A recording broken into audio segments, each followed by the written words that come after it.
Our topic today is cybersecurity, and we have one of the world's top experts to discuss that with us, Shwed. Gil is a pioneer in digital security and is considered to be the inventor of the modern firewall. He's the founder and CEO of Checkpoint Software, a leading provider of cybersecurity solutions. We don't have time to list all the honors bestowed on Gil, but they include the World Economic Forum's Global Leader for Tomorrow Award and the Israel Prize for Technology and Innovation. Gil, it's great to be here with you. Thank you very much, Roger, and it's great to be with all of you here. Great. Well, it's a unique time, I guess. Times are always unique, but particularly unique for cybersecurity because we've just been through a couple of years of pandemic where suddenly millions and millions of people are working from home, from other places, even remote countries, which created a whole new landscape for cybersecurity. We're also in a time of conflict between nations that creates new threats. How would you characterize the state of the cybersecurity space today, Gil? I think definitely cybersecurity is the forefront of all our digital life, and you're absolutely right. The last 2 years made the world entirely digital. Before we used to live, 50% of our life in the digital world and 50% in the physical world. Suddenly we moved to 95% virtual, and now even post the pandemic, we are still consuming far more digital services than ever before, and cybersecurity is a big challenge. We've got to a new generation of attacks. We're now facing what we call the 5th generation of cyber attacks. These attacks are far more sophisticated. They are what we call multi-vector. They will come from one place and go within your digital environment, within your organization, to different assets. Much harder to identify, much harder to fight.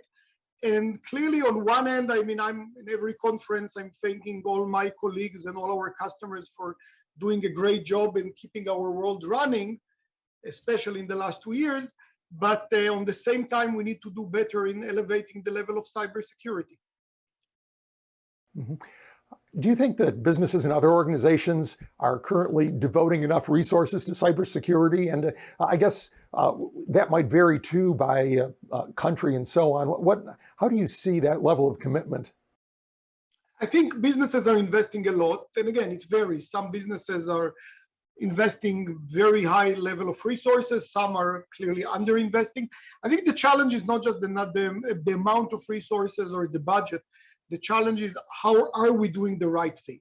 And I'm not promoting, by the way, overspending or overinvestment. I definitely do promote certain agendas. We need to fight the attackers by preventing the attacks. Huge part of the investment today, both on a business level, whether it's small or large, or mainly even governments, is about detection that we've been breached, but not about preventing the attack.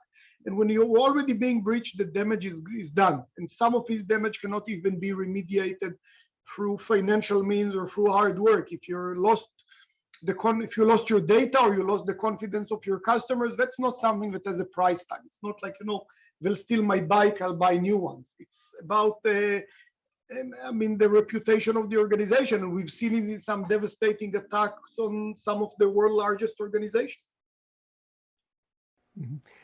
Do you think that there is a degree, well, you allude to the fact that some companies may be spending money on the wrong thing. Do you think that there is a level, at least in some organizations, of cybersecurity theater in the same way that we saw some COVID theater with these, people in hazmat suits and steam cleaners cleaning subway cars, which really apparently had no effect at all on the spread of the virus. Do you think that same phenomenon happens in the security space? Some of it does happen, especially again, every organization is different. If I look at a big financial organization, we invest huge amount of resources in cyber. The results are not bad, by the way. They are protecting themselves. They can do a better and more efficient job. And some of them are not fighting the 5th generation attacks and are actually defending themselves only against the 3rd or 4th generation attacks. When I'm looking at, the answer is generally yes. Many companies, I see companies that invest a lot in the wrong places, and then they're being breached. And sometimes they are lucky that the damage that caused is not one that shuts down their organization. So yes. Mm-hmm. I have to admit, Gil, that I am occasionally a critic of security measures. I speak about customer experience, employee experience, and friction and unnecessary effort. And many of the examples that I collect are security processes that seem onerous compared to whatever benefit they're providing.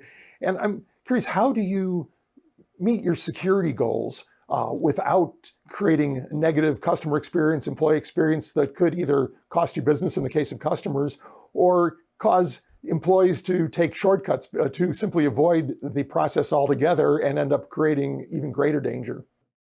So first, you're absolutely right. Security needs to be a process that as much as possible is transparent to the end user. And by the way, that's some of the challenges in good security. Good security is the security you don't see. It's where the attacks are left out, is when the user doesn't feel that. And by the way, that's, a typical organization today faces something like 900 attacks every week. That's a huge number. It's not, and most of them are being prevented, which is great. But it's enough that one attack will get through to take down the organization. So I absolutely think you're right. We need to make security simple. We need to make security effective. We need to consolidate multiple systems. Using 10 different passwords and 5 different ways doesn't necessarily increase the level of security, either because you reuse the same password or because you're taking the wrong measures to overcome it. Good security is something that you logged in once and it goes with you, and you have a single sign-on to all the systems. It's much simpler and better from an end user perspective, and in most cases, it's more secure. Mm-hmm. I know I was almost late for our meeting here because for some reason my Zoom app forgot my login information. I go hunt that down so I can log into the app. It seems like different organizations, particularly consumer-facing organizations, treat security differently.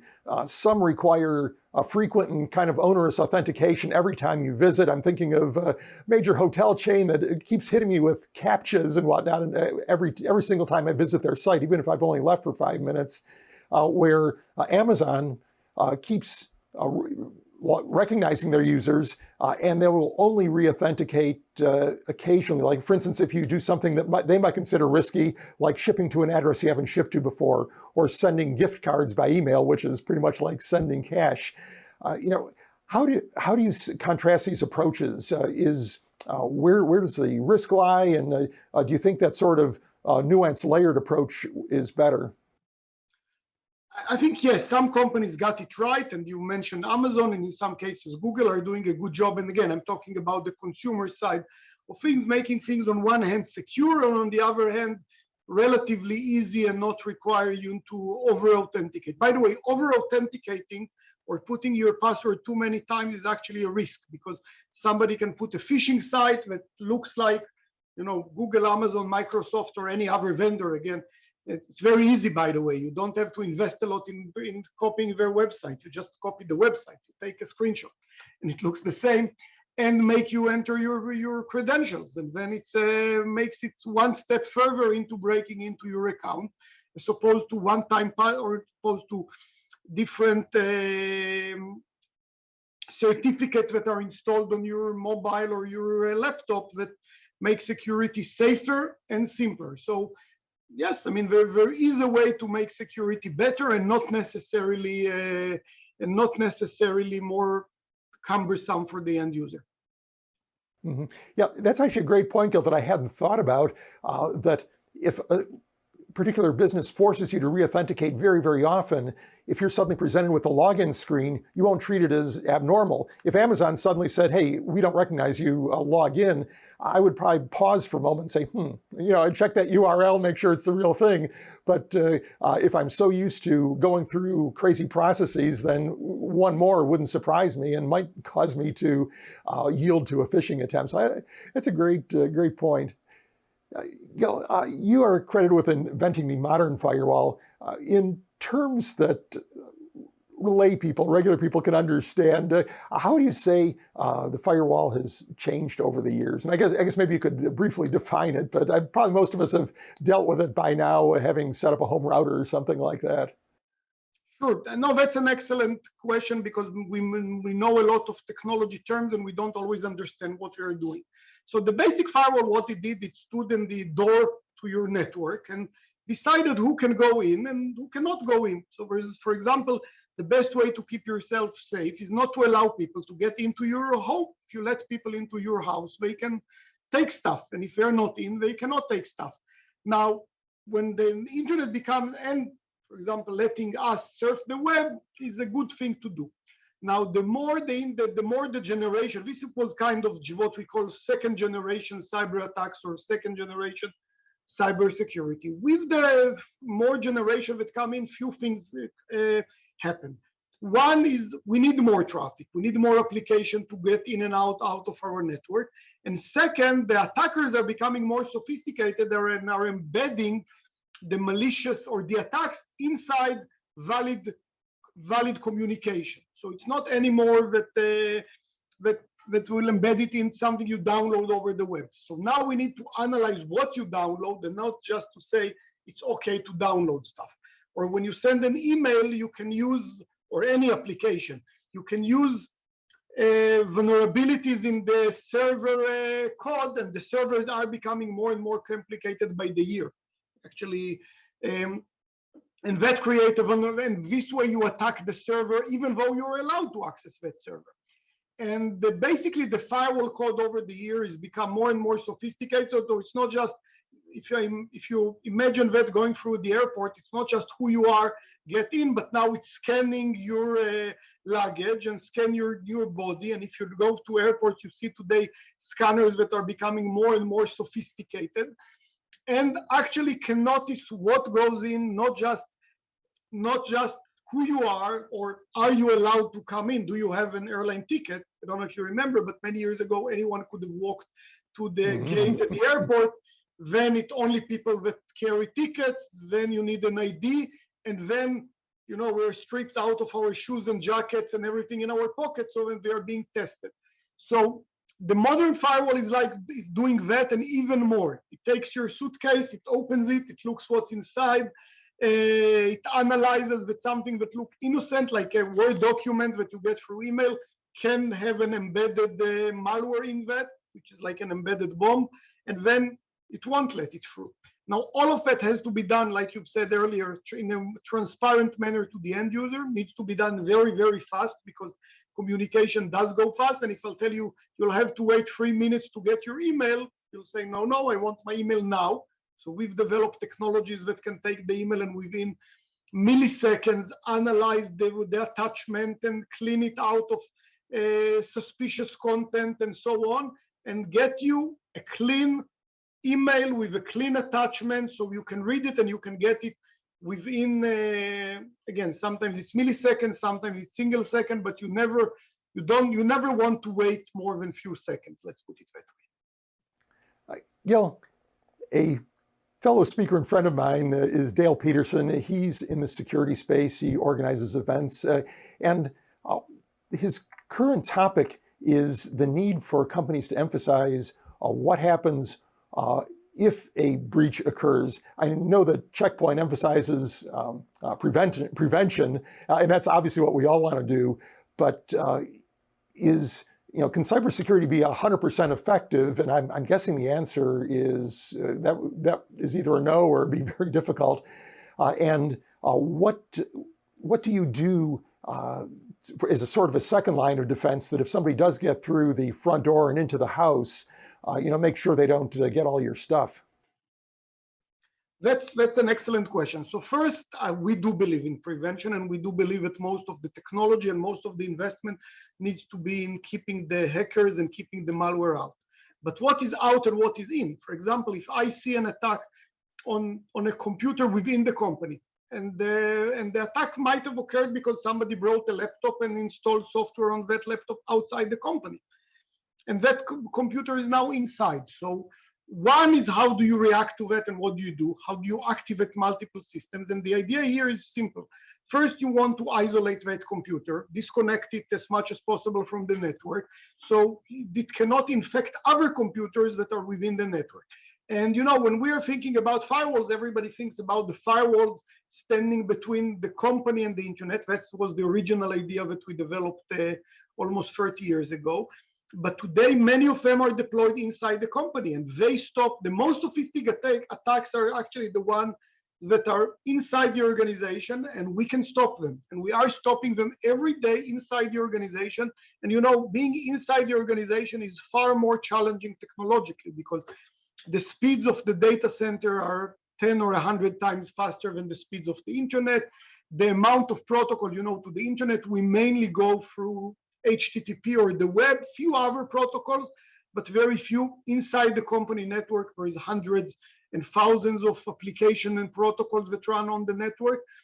And that's a big part of what we do, is actually protecting, and by the way, collaborating. If you take Checkpoint, you can take our endpoint software that runs on a mobile phone or on a PC, and that software should be able to communicate with other parts of the network. So it can let the network security know that this communication is coming from a well-secured source, easier, like a fast path at the airport, or that it's insecure, and maybe if it doesn't, and then you need to double check it.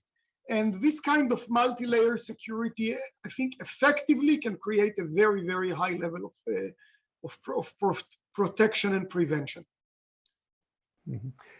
Gil, years ago, I was in the IT space and worked with clients, and it was always a battle to keep everybody's software updated. They had network software, server software, application software, and all of these represented potential vulnerabilities. Has cloud computing been a benefit for the cybersecurity space?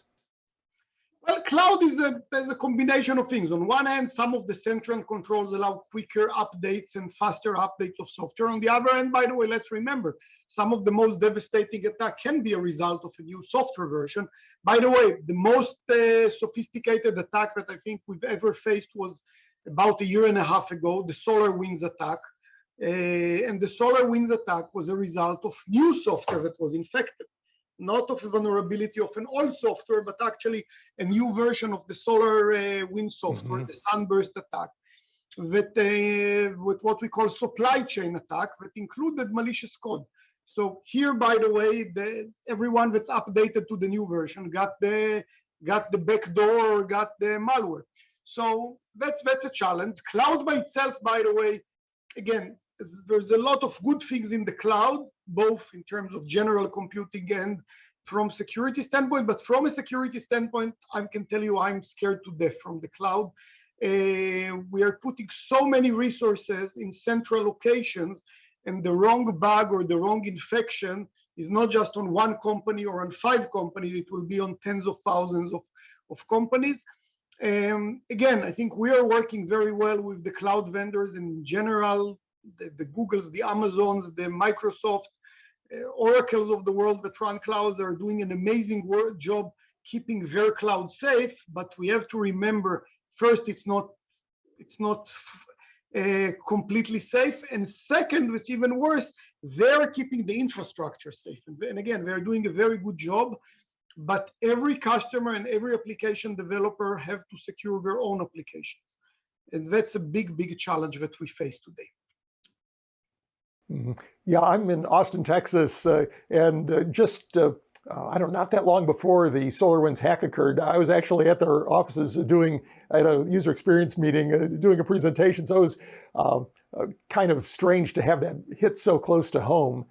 A topic that we're hearing a little bit about today is quantum computing, where right now it's in the experimental phase, but is this on your radar as a potential either threat or new area for cybersecurity when quantum computing becomes actually viable? First, absolutely. We are looking and we are analyzing, and quantum computing may pose many different new risks or by the way, maybe sometimes even new opportunities for hackers, the ability to break code very fast and so on. But before we get to quantum computing, we have to secure the cloud. We have to secure the mobile. Not enough people are securing their mobile devices. IoT devices, huge risk. Again, we are carrying not just this PC that we install great software on, but we have On every PC, we may have 10 or 20 small computing devices, our TVs, our cameras, our elevators, everything that we have at home or at the office. And these are real computers. And they often use very old software when it's really easy to find vulnerabilities. They don't protect themselves. We can't install security software on them. They are owned by the manufacturer. They're not owned by, and they pose a huge threat, because getting inside these devices means getting into our network and into our data center. So there's far more threats that we have to deal with before we get to quantum computing. Right. Yeah, well, you raise an interesting point, because today every home and business has all kinds of strange devices, cameras, we've got lighting controls and outlets and so on that all have communication ability now. And these often come from rather small vendors in various Asian countries, and you just really wonder what the level of security is. And is this a case where we need those sort of internal firewalls or internal protections that we have to assume that someday one of these devices is going to pose a threat, and you don't want somebody hacking into your remote cameras suddenly having access to all your valuable information? Absolutely. And I think that's, by the way, part of the importance of having multi-layer security. It's not enough to have security only on your endpoint. You need security on the endpoint or the network. You need security that's dedicated to that. So, for example, if you surf the web from your personal computer, it's likely a valid activity. That's what you do on your laptop. If your security camera is starting to access various places on the web, that might mean that somebody infected your security camera and they're using it in the wrong way. And we are developing the different types of software or the capabilities to identify that. And again, not identify that, block that. Because today we see a bunch of vendors and many technologies that will give you endless reports about this was a suspicious activity, that was, what do you do with it? Okay, something is strange in the behavior of my TV or my camera. What do I do with it? No one, small companies or large or individuals at home don't have the resources to go and chase that. So what we need to do is move it to prevention. If your security camera is accessing the web service that it's supposed to access or getting an online update, then it's fine. If it's accessing additional network resources inside or outside the organization, especially outside, but also inside, simply block that. Block that, you reduce the chance of an attack by 99%. And then if we got more intelligence and we collect events from all over the world, we can actually be super effective in stopping and preventing the attacks. Mm-hmm. We're just about out of time. We have leaders from around the world watching. Is there anything else that you'd like to add about cybersecurity today and in the coming year or two? I'm actually quite optimistic. I think we can stand up and prevent the next cyber pandemic and stop it. I think we have to apply some simple principles. Like anything else in the world, we need the strategy, we need the plan.